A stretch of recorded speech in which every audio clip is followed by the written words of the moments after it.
إن الحمد لله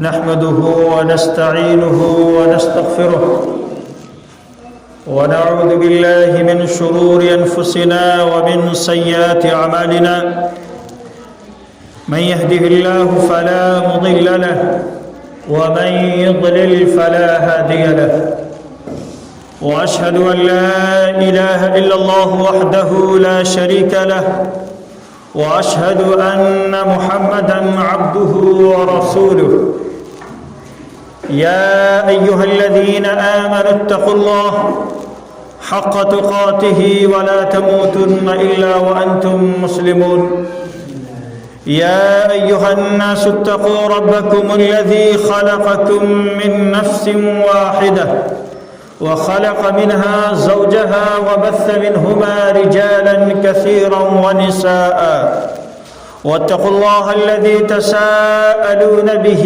والأرحام إن الله كان عليكم رقيبا يا أيها الذين آمنوا اتقوا الله وقولوا قولا سديدا يصلح لكم أعمالكم ويغفر لكم ذنوبكم ومن يطع الله ورسوله فقد فاز فوزا عظيما أما بعد فإن خير الحديث كتاب الله وخير الهدي هدي محمد صلى الله عليه وسلم وشر الأمور محدثاتها وكل محدثة بدعة وكل بدعة ضلالة وكل ضلالة في النار فأعوذ بالله السميع العليم من الشيطان الرجيم بسم الله الرحمن الرحيم ولا تهنوا ولا تحزنوا وأنتم الأعلون إن كنتم مؤمنين وقال تعالى في موضع آخر وعد الله الذين آمنوا منكم وعملوا الصالحات ليستخلفنهم في الأرض كما استخلف الذين من قبلهم اللهم صل على محمد وعلى آل محمد كما صليت على إبراهيم وعلى آل إبراهيم إنك حميد مجيد اللهم بارك على محمد وعلى آل محمد كما باركت على إبراهيم وعلى آل إبراهيم إنك حميد مجيد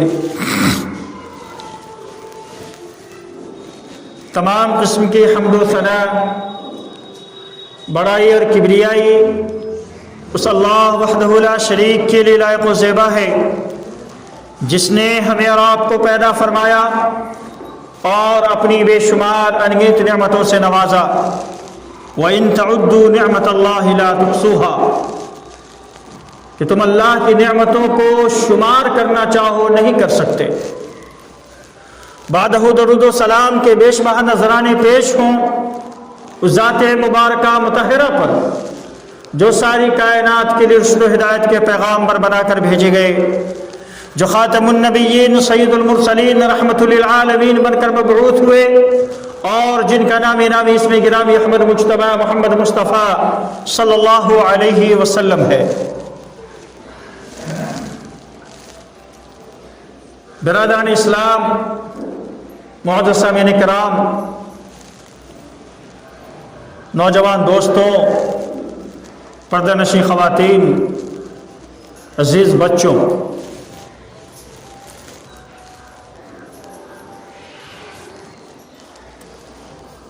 جب کوئی قوم مقصد حیات مقصد تخلیق مقصد زندگی فراموش کر دیتی ہے بھلا دیتی ہے پسے پشت ڈال دیتی ہے تو دنیا سے ایسی قوموں کے نام و نشانات مٹ جایا کرتے ایسی قومیں بھی بھلا دیا جایا کرتی زوال و انحطاط پستی اور پسماندگی ایسی قوموں کا مقدر بن جاتا ہے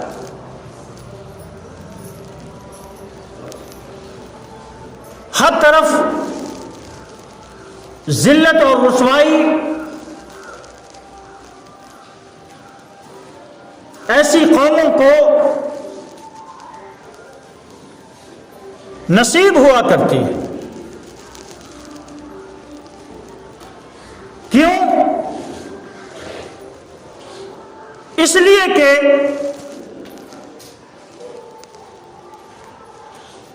ہماری زندگی کا جو مقصد ہے ہم نے اس کو کھو دیا، ہماری تخلیق کا جو مقصد ہے ہم نے اس کو بھلا دیا، ہماری زندگی کا جو مقصد ہے ہم نے اس کو فراموش کر دیا۔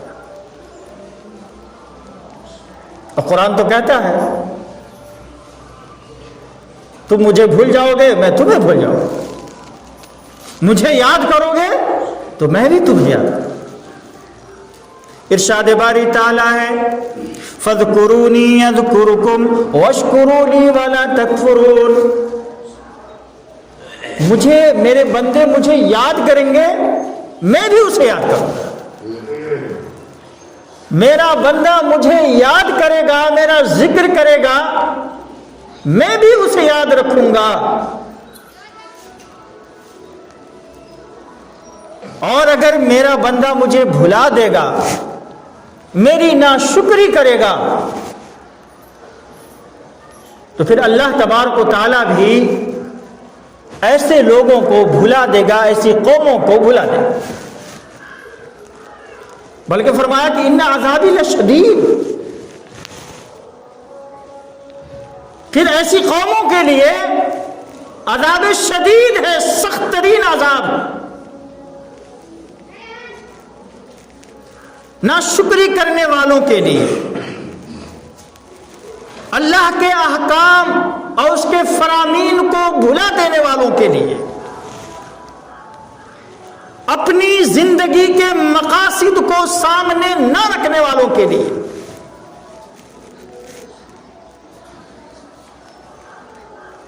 ہم اس دنیا کے اندر جو بھیجے گئے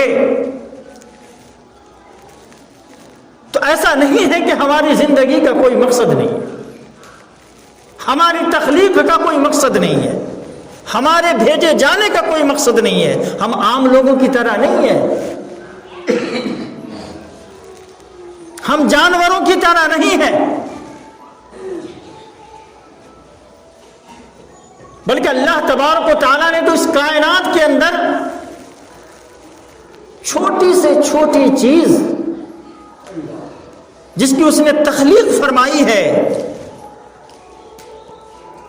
ہر چیز کا کوئی نہ کوئی مقصد ہے، بے وجہ بے سبب بے مقصد کوئی چیز ہے ہی نہیں، اور ہم اور آپ تو اشرف المخلوقات الحمدللہ۔ تو کیا ہماری زندگی کا کوئی مقصد نہیں؟ ہماری تخلیق کا کوئی مقصد نہیں؟ قرآن اسی لیے ہمیں خبردار کرتا ہے، متنبہ کرتا ہے، أَفَحَسِبْتُمْ أَنَّمَا خَلَقْنَاكُمْ عَبَثًا وَأَنَّكُمْ إِلَيْنَا لَا تُرْجَعُونَ، کیا سوچتے ہو کہ اس روئے زمین پر بس ایسے ہی بے مقصد کے بھیجے گئے ہو؟ تمہاری زندگی کا مقصد کھانا پینا پکانا خلاص اور کچھ نہیں؟ تمہاری زندگی کا بھی ایک مقصد ہے، تمہاری تخلیق کا بھی ایک مقصد ہے۔ بڑے ہی پیارے انداز میں اللہ تبارک و تعالیٰ نے جن و انس کی تخلیق کا مقصد بتلایا، وَمَا خَلَقْتُ الْجِنَّ وَالْإِنسَ إِلَّا لِيَعْبُدُونَ، ہم نے انسانوں کو، ہم نے جناتوں کو صرف اور صرف اپنی عبادت کے لیے پیدا کیا، اپنی بندگی کے لیے پیدا کیا۔ جس طرح ہم ہیں اسی طرح اللہ تبارک و تعالیٰ کی ایک دوسری مخلوق جن بھی ہیں، جس طرح حضرت انسان ہیں اسی طرح سے جنات بھی ہیں۔ اللہ فرماتا ہے دونوں کی زندگی کا مقصد کیا ہے؟ اللہ تبارک و تعالیٰ کی عبادت اور اس کی بندگی۔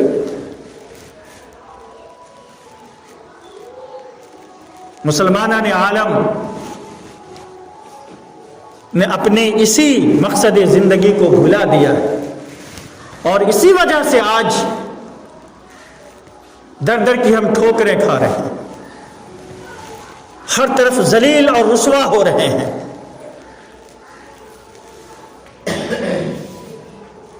لہذا ہم کسی بھی سماج میں رہتے، کسی بھی معاشرے میں رہتے ہیں، معاشرہ چھوٹا ہو بڑا ہو، شہر میں ہو دیہات میں ہو، کہیں بھی ہو، ایک مسلمان جہاں ہوتا ہے وہ اپنی پہچان آپ رکھتا ہے۔ وہ دنیا کے کسی بھی کونے میں ہوگا، وہ مسلمان ہوگا تو اس کی ایک الگ شناخت ہوگی، اس کی ایک الگ پہچان ہوگی، اس کا اپنا ایک مشن ہوتا ہے، اس کا اپنا ایک مقصد ہوتا ہے۔ اس مقصد کے تحت وہ مسلمان اپنی زندگی گزارتا ہے۔ آج ہمیں اور آپ کو بھی اپنے مقصد تخلیق کو یاد رکھنے کی ضرورت ہے۔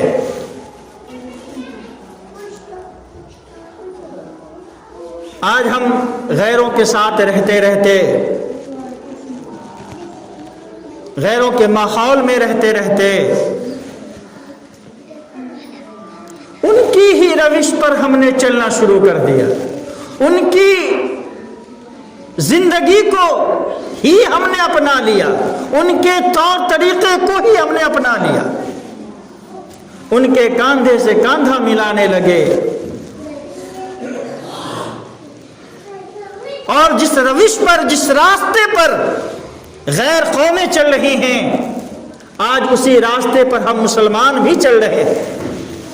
پھر ان میں اور ہم میں کیا امتیاز ہے، کیا فرق؟ نہ ان کی زندگی کا کوئی مقصد ہے، نہ انہیں اللہ کے عذاب کا کوئی ڈر ہے، کوئی خوف ہے، نہ ان کا ایمان اللہ پر، نہ ان کا عقیدہ آخرت پر، نہ ان کو ان کے مرنے کے بعد کا ڈر ان کے دل میں ہے۔ کیا ایک مسلمان بھی ایسا ہو سکتا ہے؟ نہیں، ایک مسلمان ہمیشہ اپنے مشن میں ہوتا ہے، اپنے مقصد میں لگا ہوتا ہے، اور اس کی زندگی کا خلاصہ اور اس کی زندگی کا مقصد ہر اعتبار سے دیکھ اللہ تبارک و تعالیٰ کی اطاعت، اس کی فرما برداری، اس کی عبادت اور اس کی بندگی۔ قرآن کہتا ہے الذی خلق الموت والحیات لیبلوکم ایکم احسن عملا، کہ ہم نے موت کو اور زندگی کو اس لیے پیدا فرمایا ہے تاکہ ہم تمہاری آزمائش کر سکیں، ہم یہ دیکھ سکیں کہ تم میں احسن عمل کرنے والا کون ہے، تم میں بہترین عمل کرنے والا کون ہے۔ الذی خلق الموت والحیات لیبلوکم ایکم احسن عملا، ہم نے موت کو اور زندگی کو اس لیے پیدا فرمایا تاکہ ہم یہ آزما سکیں کہ تم میں بہترین عمل کرنے والا کون ہے۔ ایک بات یہاں بڑی واضح ہو گئی کہ دیکھیں اللہ تبارک و تعالیٰ کو زیادہ اعمال نہیں چاہیے کہ آپ بہت زیادہ نیکی کریں، تب اللہ تبارک و تعالیٰ خوش ہوگا۔ کوانٹیٹی کی ضرورت اللہ تبارک و تعالیٰ کو نہیں ہے، کوالٹی کی ضرورت ہے۔ آپ 1000 روپیہ اللہ کے راستے میں خرچہ کرو، جس میں شہرت ہو، ریاکاری ہو، نام و نمود ہو، دکھانا ہو، اس سے بہتر یہ ہے کہ اللہ کے راستے میں 1 روپیہ خرچ کرو، یہ اللہ کو مقصود ہے۔ احسن عملہ کہا، یہ نہیں کہ عمل دیکھنا چاہتے ہیں، قرآن نے کہا کہ احسن عمل، بہترین عمل، اور بہترین عمل یہی ہے۔ ضرورت نہیں ہے کہ لوگوں کو دکھانے کے لیے، لوگوں کی واہواہی کے لیے، لوگوں کو خوش کرنے کے لیے، لوگوں میں اپنے نام کمانے کے لیے ہم ہزاروں لاکھوں اللہ کے راستے میں خرچ کریں۔ نہیں، اگر تہ دل سے صدق دل سے اللہ کو راضی کرنے کے لیے، اللہ کو خوش کرنے کے لیے، اللہ کی رضا کے لیے 1 روپیہ بھی اگر آپ نے اللہ کے راستے میں خرچ کیا ہے، اس میں ریاکاری نہیں ہے، دکھاوا نہیں ہے، تو یقین مانیں کہ وہ اللہ کے نزدیک ہزاروں لاکھوں روپیے سے بہتر ہے۔ جو قرآن کہتا ہے کہ ہمیں تعداد کی ضرورت نہیں ہے، کہ وہ چیز دیکھنے میں زیادہ ہو، اس کی ضرورت نہیں ہے، کم ہو تھوڑا ہو لیکن بہتر۔ دیکھا نہیں آپ نے ایک موقع پر جب اللہ کے نبی صلی اللہ علیہ وسلم نے غزوہ تبوک کے موقع پر صحابہ کرام کو حکم دیا کہ جس کے پاس جو ہے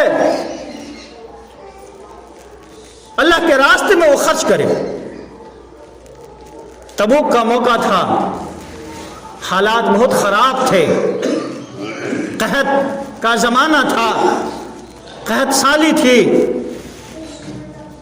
پھل وغیرہ سوکھ چکے تھے اور بڑا دور کا سفر تھا۔ اللہ کے نبی صلی اللہ علیہ وسلم نے اس موقع سے صحابہ کرام کو اعلان کیا کہ اللہ کے راستے میں تم صدقہ اور خیرات کرو، جس سے جو بنا لے کر آئے۔ آپ کو معلوم ہوگا وہ مشہور واقعہ، حضرت ابو بکر صدیق رضی اللہ تعالیٰ عنہ آ رہے ہیں، حضرت عمر رضی اللہ تعالیٰ عنہ آ رہے ہیں۔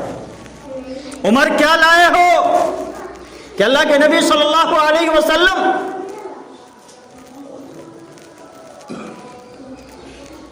گھر میں جو کچھ بھی پڑا تھا وہ لے کر آیا ہوں، بس تھوڑا سا گھر والوں کے لیے چھوڑ دیا ہے۔ بکر کیا لائے ہو؟ حضرت ابو بکر صدیق رضی اللہ تعالیٰ عنہ کیا لائے ہو کہ اللہ کے نبی صلی اللہ علیہ وسلم پورا گھر ہی لے کر چلا گیا۔ کہا گھر والوں کے لیے؟ کہا کچھ نہیں، جو کچھ تھا آپ کے لیے لے آیا۔ اللہ، اچھا ایک وہ بھی زمانہ تھا، ایک وہ بھی وقت تھا، اور وہ بھی ایمان تھا صحابہ کرام کا۔ دیکھیں اللہ کے نبی صلی اللہ علیہ وسلم کے ایک اشارے پر، ایک حکم پر آگے پیچھے کچھ نہیں سوچتے تھے، کتنا مضبوط ان کا ایمان تھا۔ گھر والے کیا کہیں گے؟ اللہ کے نبی صلی اللہ علیہ وسلم پر اس قدر قربان کہ جتنی بھی چیزیں تھیں ان کے گھر میں پڑی ہوئی، جو بھی مال تھا لا کر کے اللہ کے نبی صلی اللہ علیہ وسلم کے قدموں میں رکھ دیا کہ یہ اللہ اس کے رسول کے لیے۔ گھبراہٹ نہیں ہوئی، پریشانی پر شکن نہیں آیا یہ مال دیتے ہوئے کہ ہم کل کیا کھائیں گے، کل کہاں سے بچے ہمارے کھائیں گے۔ لیکن کتنا تقویٰ ہے، کتنا زبردست ایمان ہے اللہ پر۔ کہا صدیق کیا لائے ہو؟ کہا اللہ کے نبی جو کچھ تھا گھر میں سب لے آئے ہیں۔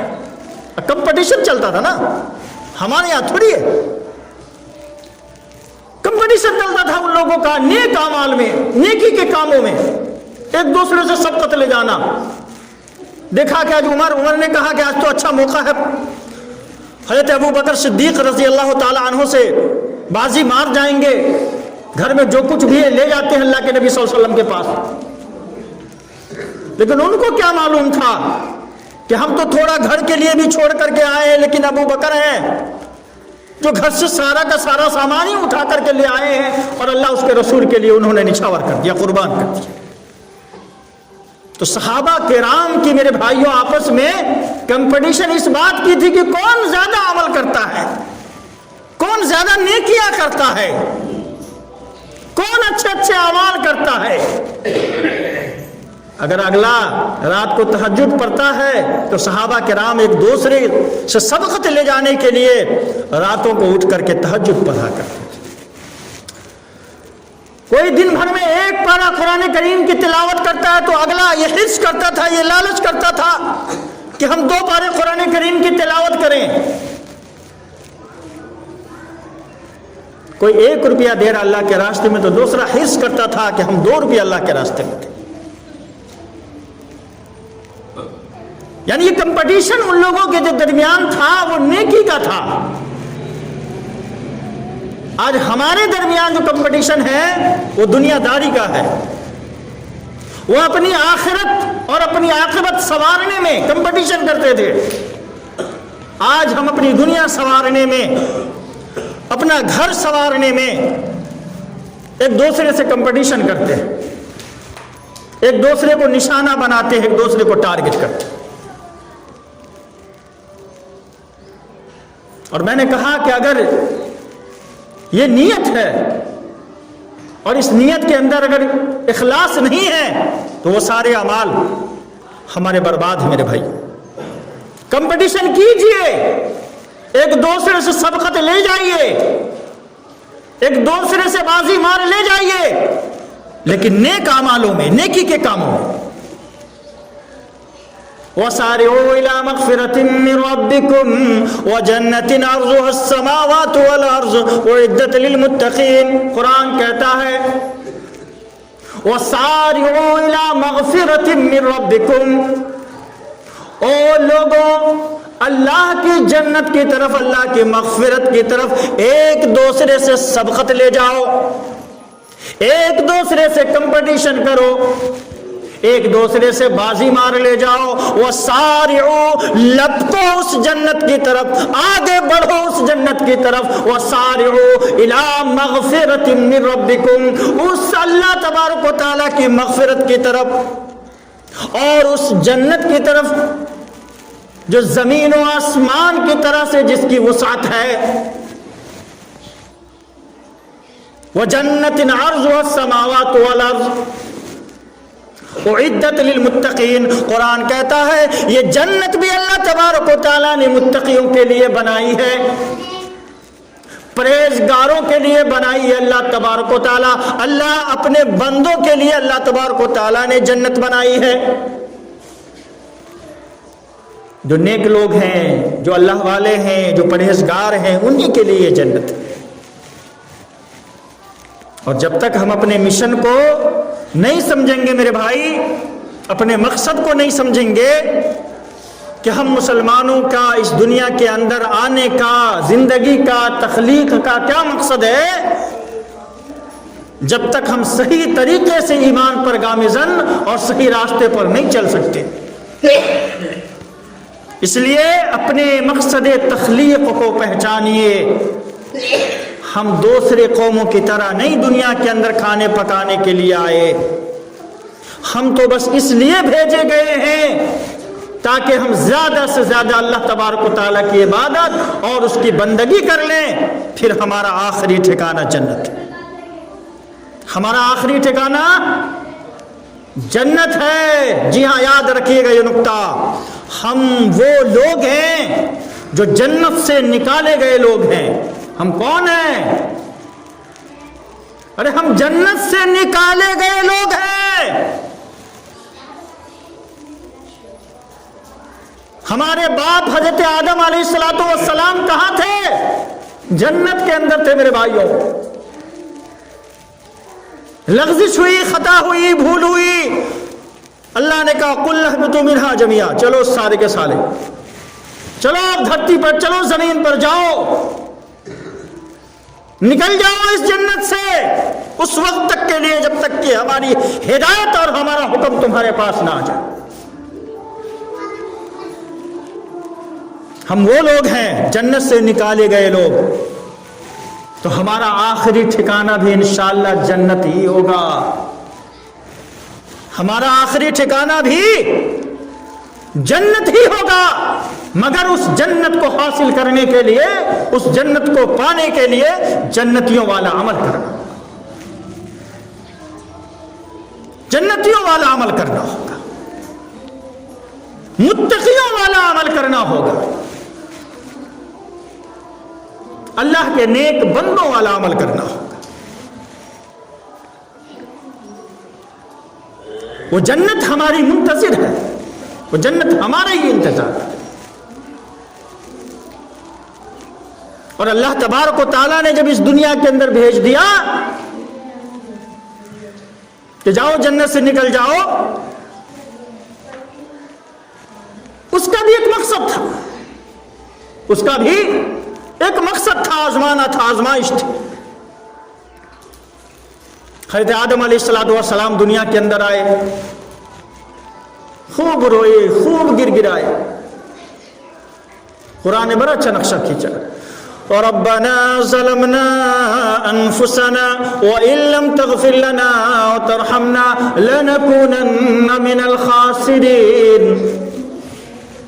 او ہمارے رب، ربنا ظلمنا انفسنا، ہم نے اپنے نفس پر ظلم کیا ہے، زیادتی کی ہے، اے اللہ ہم نے بھول کی ہے، اے اللہ ہم نے خطا کی ہے۔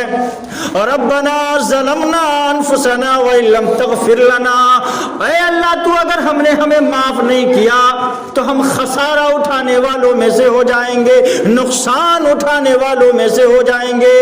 اگر تو نے ہماری مغفرت نہ کی، اگر تو نے ہم پر رحم نہ کیا تو ہم خسارہ اور نقصان اٹھانے والوں میں سے ہو جائیں گے۔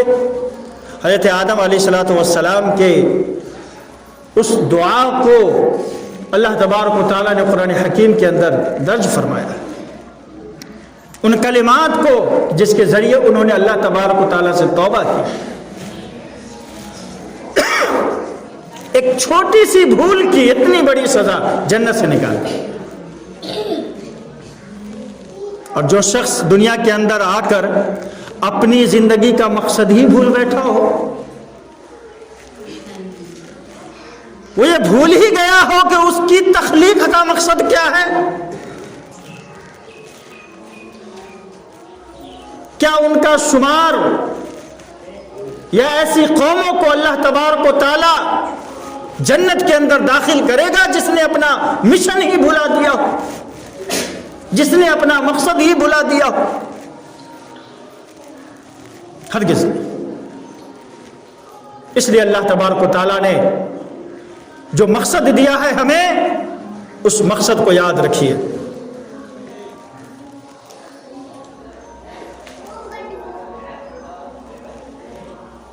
اللہ تبارک و تعالیٰ نے ہمیں قرآن جیسی دولت دی۔ ہماری طاقت قرآن ہے، ہماری طاقت ہمارا ایمان ہے، ہماری طاقت کتاب اللہ اور سنت رسول اللہ صلی اللہ علیہ وسلم۔ آج دنیا کے اندر ہم ستائے جا رہے، مارے جا رہے، پٹے جا رہے،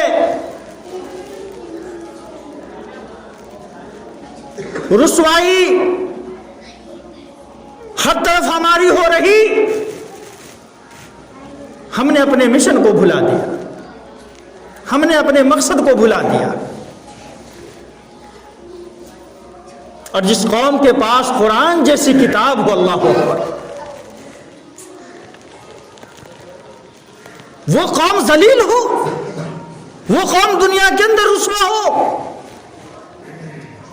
وہ ذلیل و خوار ہوئے۔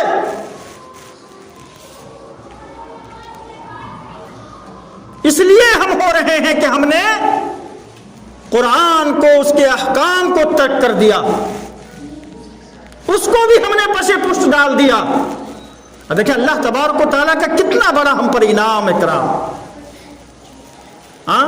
اللہ تبارک و تعالیٰ نے پیغمبر اسلام حضرت محمد رسول اللہ صلی اللہ علیہ وسلم کو ہمارا نبی بنایا، جو نبیوں کے نبی ہیں، جو اماموں کے امام ہیں۔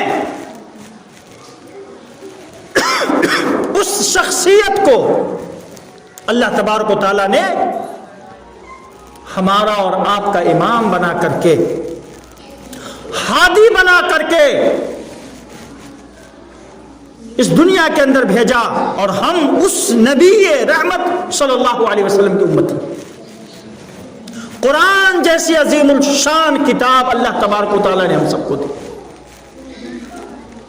جس کے بارے میں کہا کہ قُلْ إِنِ اجْتَمَعَتِ الْإِنسُ وَالْجِنُّ عَلَىٰ أَن يَأْتُوا بِمِثْلِ هَٰذَا الْقُرْآنِ لَا يَأْتُونَ بِمِثْلِهِ وَلَوْ كَانَ بَعْضُهُمْ لِبَعْضٍ ظَهِيرًا۔ کہا یہ اتنی عظیم الشان کتاب ہے کہ اے جنوں کی جماعت، اے انسوں کی جماعت، یاد رکھو تم سب کو یہ چیلنج ہے کہ تم سب کے سب اس قرآن جیسی عظیم الشان کتاب نہیں لا سکتے. قُلْ إِنِ اجْتَمَعَتِ الْإِنسُ وَالْجِنُّ، انسان اور جنات مل کر بھی چاہیں تو اس عظیم الشان کتاب جیسی کوئی کتاب نہیں لا سکتے. لا یأتون بمثلہ، اس جیسی کتاب نہیں لا سکتے.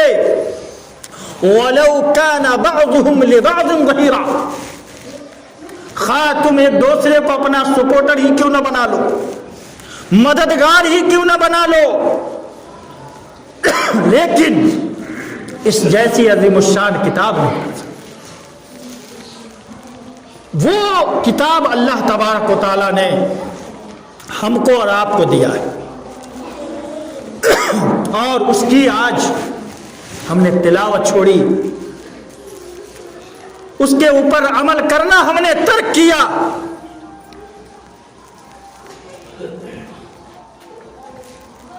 تو آج دنیا کے اندر ہم ذلیل ہو رہے، رسوا ہو رہے. دوسری قومیں اسی قرآن پر ریسرچ کر کر کے، تحقیق کر کر کے زمین سے آسمان پر پہنچ گئے، اور ایک مسلمان ہے بیچارہ، اس کو خود نہیں معلوم کہ اس کی زندگی کا مقصد کیا ہے. قرآن کریم کے اندر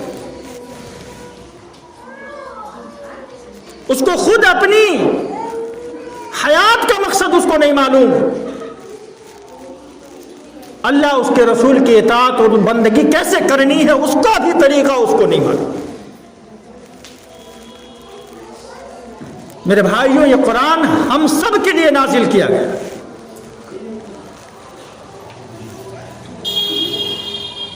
اور اللہ تبارک و تعالیٰ نے کوئی ایسی بات نہیں جو اس قرآن کے اندر ہماری ہدایت کے لیے، رہنمائی کے لیے نازل فرمائی. کوئی ایسی بات چھٹی ہوئی نہیں ہے. تمام طرح کی باتیں، تمام طرح کے مسائل اور اس کا حل قرآن کریم کے اندر موجود ہے. لیکن اس کتاب کو پڑھنے والا چاہیے، اس کتاب کا مطالعہ کرنے والا چاہیے، اس کتاب پر ایمان لانے والا چاہیے، اس کتاب پر تحقیق کرنے والا چاہیے، اس کتاب کی دعوت دینے والے کی ضرورت ہے، اس کا داعی اور مبلغ چاہیے. یہ کتاب اللہ تبارک و تعالیٰ نے ہماری ہدایت کے لیے، رہنمائی کے لیے نازل فرمائی، اور ہم ہی اس پر عمل پیرا نہیں ہیں. ہم ہی نہیں جانتے کہ اس کے اندر کیا کیا اللہ تبارک و تعالیٰ نے بیان فرمایا. ہم کو ہی اس کا نالج نہیں ہے، ہم کو ہی اس کا علم نہیں ہے.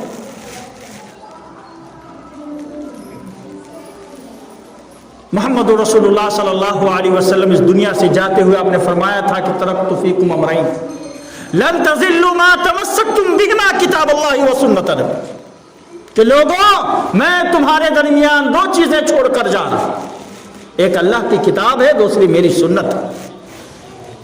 جب تک اس کو مضبوطی سے تھامے رہو گے، یاد رکھو تم گمراہ نہیں ہو سکتے، تم راہ سے بے راہ نہیں ہو سکتے. لیکن اس کتاب و سنت کو تم کو تھامنا ہوگا، مضبوطی سے پکڑنا ہوگا. اور خاص کر اختلافات کے وقت میں اللہ کے نبی صلی اللہ علیہ وسلم نے فرمایا ایک ایسا وقت بھی آئے گا بہت زیادہ اختلافات ہوں گے، تو ایسے وقت میں فَإِنَّهُ مَن يَعِشْ مِنْكُمْ فَسَيَرَى اخْتِلَافًا كَثِيرًا، تم دیکھو گے بہت زیادہ اختلاف. تو تم کیا کرو گے ایسے اختلاف کے وقت میں؟ اللہ کے نبی صلی اللہ علیہ وسلم نے فرمایا عضوا علیہا بالنواجذ،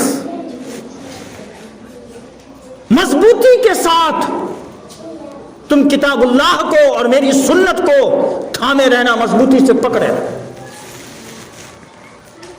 تم گمراہ نہیں ہوگے. اور میرے بھائیوں، یہی چیز ہے آج امت کے اندر تمام طرح کے اختلافات کو ختم کرنے کا.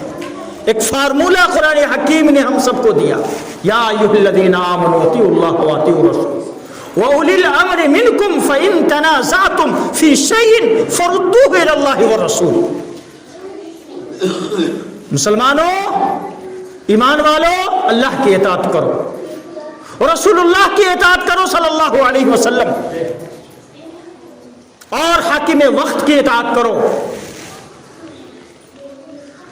اور اگر تمہارا آپس میں کسی بات کو لے کر اختلاف ہو جائے، فَإِن تَنَازَعْتُمْ فِي شَيْءٍ، کوئی بھی جھگڑا ہو، کوئی بھی اختلاف ہو، اگر ہو جائے، فَرُدُّوهُ إِلَى اللَّهِ وَالرَّسُولِ، تو قرآن نے کہا کہ اس اختلاف کو، اس جھگڑے کو اللہ اس کے رسول کی طرف لوٹا دو۔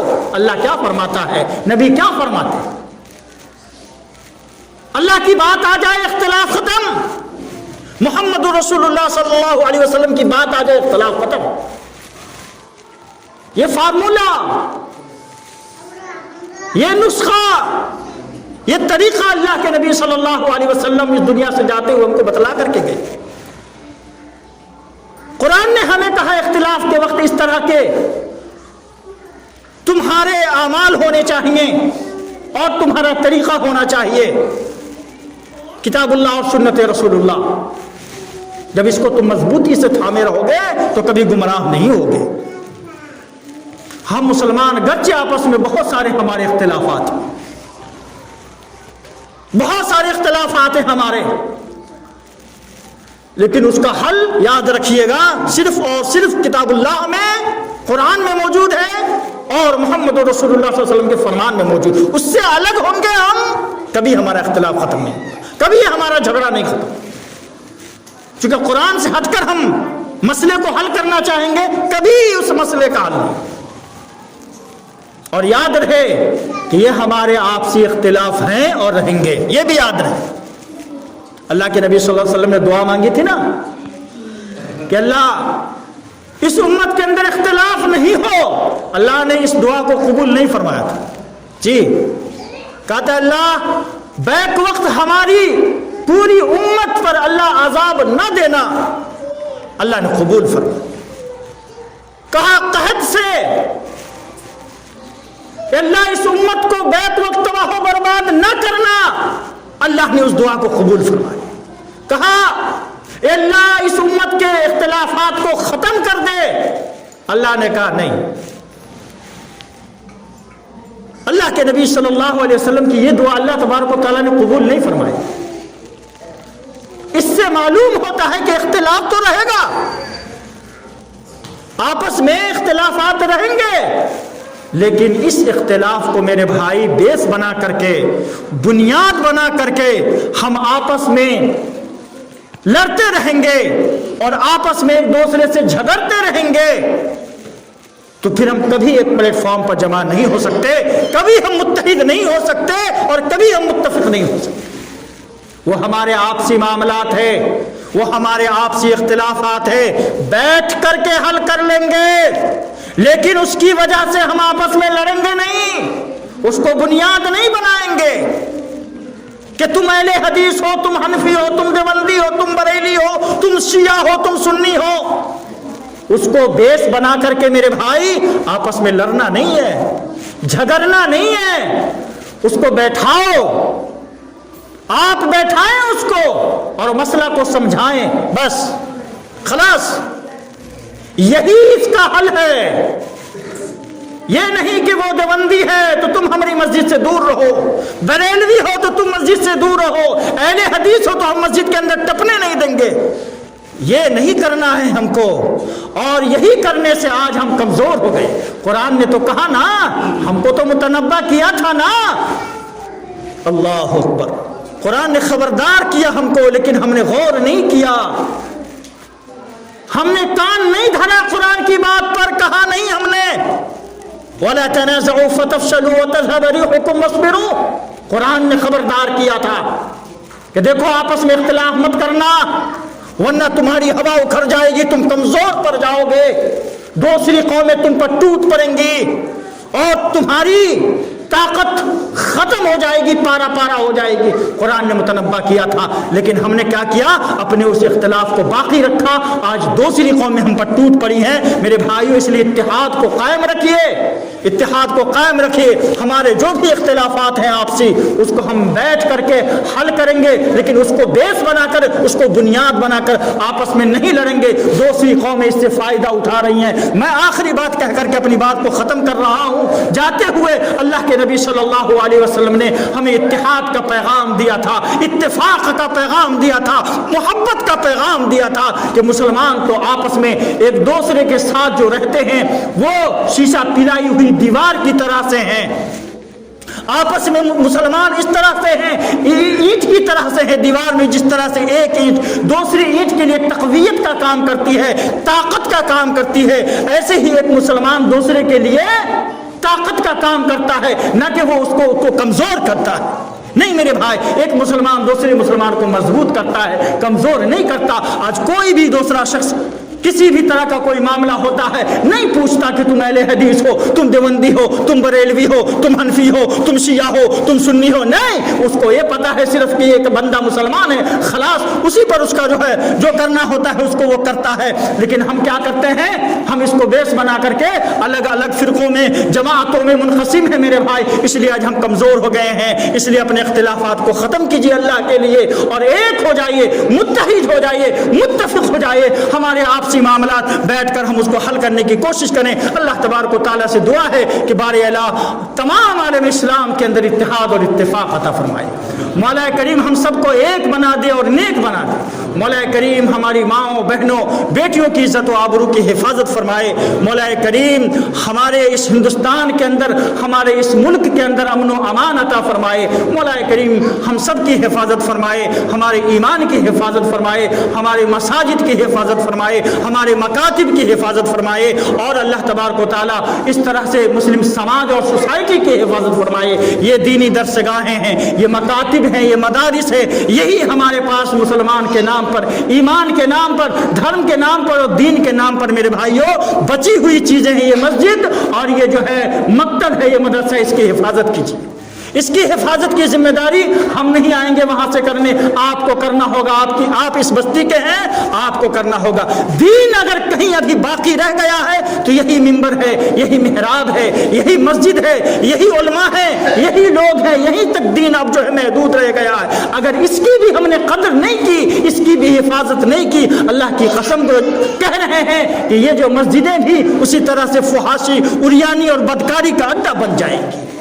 اللہ تبارک و تعالی ہم سب کی اصلاح فرمائے، کہنے سننے سے زیادہ عمل کی توفیق عطا فرمائے۔ آمین یا رب العالمین، وصلی اللہ علیہ